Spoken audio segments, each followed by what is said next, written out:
À Sabine Massler et à son équipe pour l'organisation de cette manifestation au pied du Parlement européen. Qui peut encore ignorer en 2018 que le transport est particulièrement éprouvant pour les animaux entassés dans des camions et soumis à un fort stress? Pourtant, la réglementation actuelle n'impose guère de limite en matière de distance ou de durée totale de transport. Il peut arriver que les animaux voyagent plus de 30 heures et meurent dans des conditions catastrophiques, particulièrement en cas d'exportation, par exemple au Proche-Orient ou en Extrême-Orient. Et quid des prochaines traversées de l'Atlantique dues aux échanges commerciaux prévus avec le Canada via l'inquiétant CETA. En France, on impose quand même que les animaux fassent des pauses pour se sustenter et se reposer. Or, il y a fort peu de contrôle et les sanctions sont dérisoires. La contravention va de 45 € à 90 €. Pour les sociétés de fret, il en résulte qu'il est plus intéressant financièrement de violer les lois afin d'embarquer un maximum d'animaux avec un temps de trajet réduit au possible et risquer au pire une petite contravention plutôt que de respecter les lois qui garantissent en principe un minimum de dit bien-être animal. Ainsi, des animaux meurent ou arrivent dans un état déplorable à l'abattoir car privés d'eau, de nourriture et de temps de repos pour les longs trajets. Mais il n'est guère étonnant que des êtres vivants voués à la mort pour rien ne soient pas traités de manière correcte pendant leur voyage vers l'enfer. Il convient de dénoncer l'hypocrisie de lois qui se prétendent éthiques dans un contexte qui ne l'est absolument pas. Oui, bravo!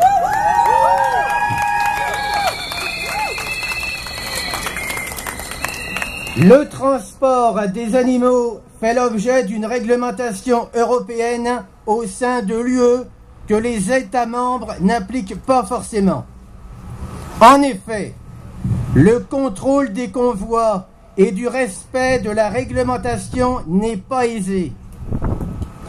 Pour que le convoi soit contrôlé, il faut que celui-ci emprunte des routes réglementées et contrôlables. Ce n'est pas obligatoirement le cas et les sociétés de fret peuvent choisir d'emprunter des routes plus informelles, donc moins contrôlables. Bravo!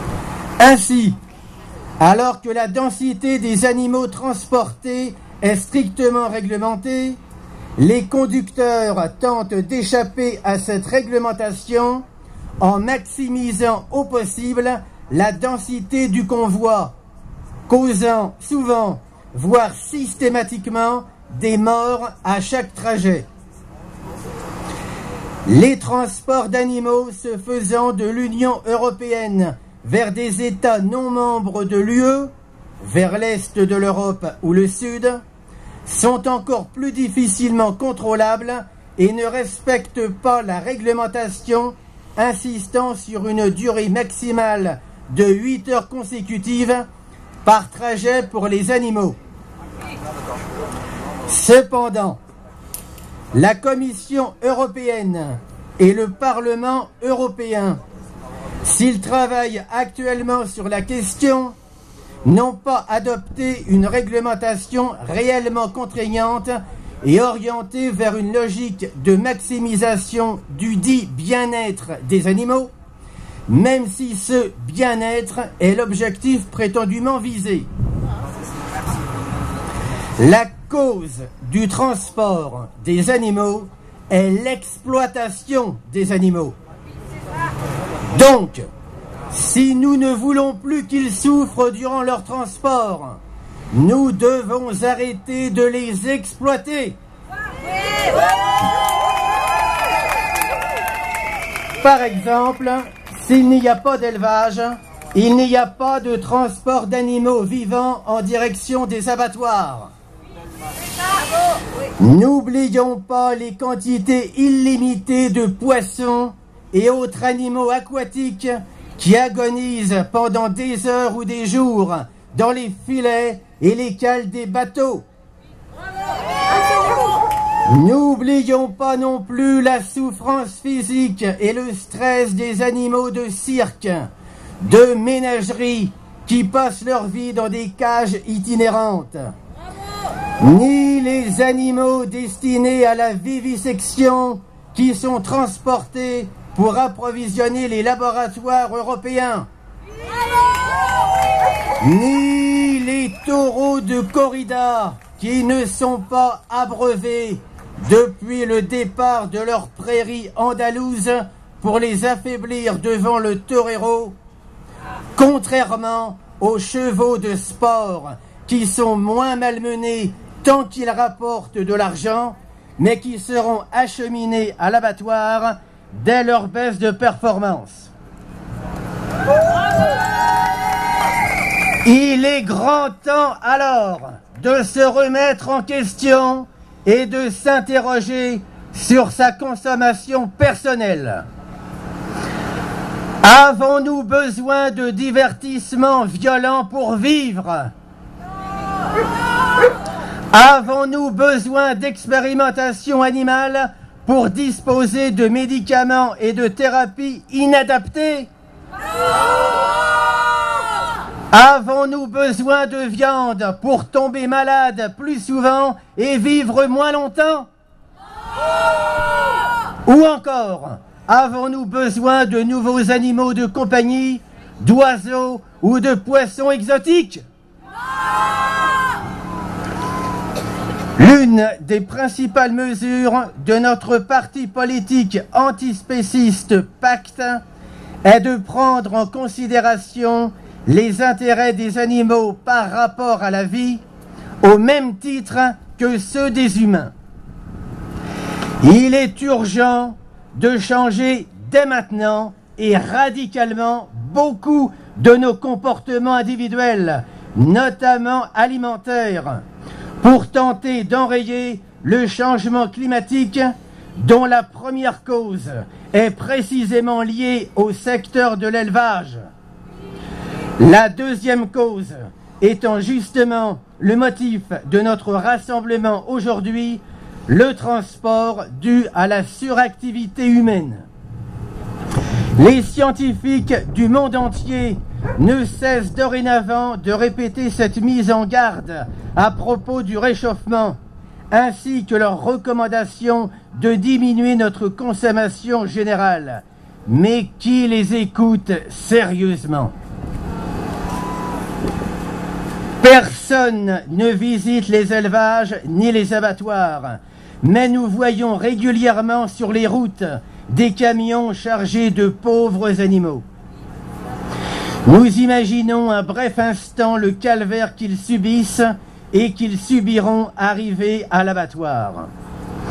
Nous sommes alors toutes et tous bouleversés à la vue de ces convois de la mort. Mais adoptons-nous l'alimentation végétale pour autant?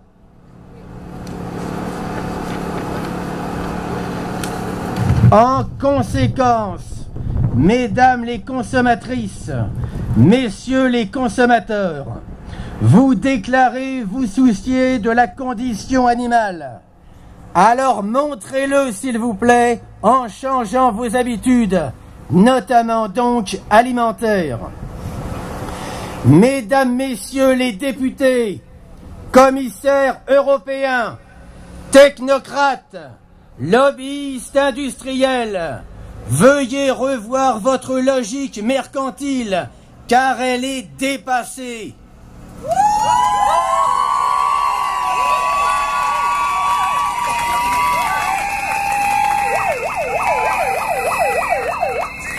Messieurs, mesdames, les commissaires européens, vous affirmez, je vous cite, que les règles européennes sont parmi les plus strictes du monde et fondées sur le principe que le transport des animaux ne doivent pas causer de blessures ou de souffrances injustifiées. Sachez que je ne vous réclame pas d'instruments de surveillance dans les véhicules ou de caméras dans les abattoirs ou d'autres règles welfaristes. Non, car elles ne font que légitimer et perdurer toujours davantage l'exploitation animale. Il est fondamental de le comprendre. Je vous propose, comme je me permets de le proposer à chaque citoyenne et à chaque citoyen, de pratiquer la cohérence. Ce qui touche votre cœur doit vous guider dans vos actes. Osons avancer, n'ayons pas peur d'évoluer. Pour cela, intéressons-nous à l'éthique antispéciste. Elle est salutaire pour la planète. Et n'ayons pas peur de nous intéresser à l'extraordinaire potentiel du mode de vie vegan, source de paix, d'emploi et d'économie respectueuse pour notre futur et celui de nos enfants.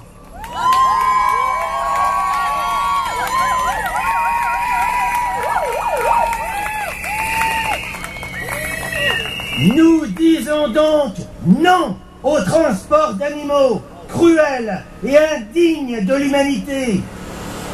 Nous disons oui à l'abolition de l'exploitation des animaux pour une justice à l'égard de tous les êtres. Avec le pacte, nous revendiquons la libération animale. Car il est vraiment temps de grandir. Merci les amis.